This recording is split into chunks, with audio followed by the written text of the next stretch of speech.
Halo, selamat siang saudara. Selain 5 sorotan utama tadi, ada juga informasi inovasi puluhan mahasiswa dan siswa SMA SMK. Kegiatan ini dipamerkan dalam Elektro Expo 2025 yang digelar di kampus Politeknik Negeri Semarang.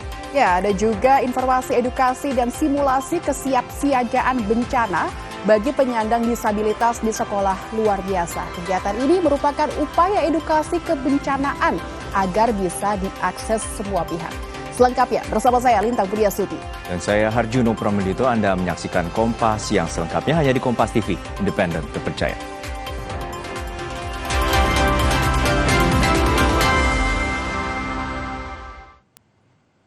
Kebakaran melanda pasar kota Wonogiri, Jawa Tengah hingga mengakibatkan sekitar 300 kios terbakar. Api dilaporkan berasal dari salah satu kios di lantai 2.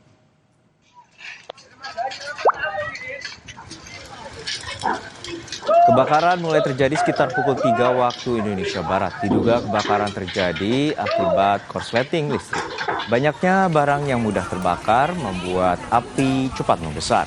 12 unit pemadam kebakaran dan 8 unit tangki suplai air dikerahkan untuk membantu pemadaman. Tidak ada korban jiwa maupun luka dalam peristiwa ini. Yang sudah terbakar ini masih yang sekitar 70 sampai 80, tinggal 20 yang depan yang masih aman. Itu ya lebih dari sekitar 300-an kios yang terbakar dari lantai 2 dan lantai 3 itu.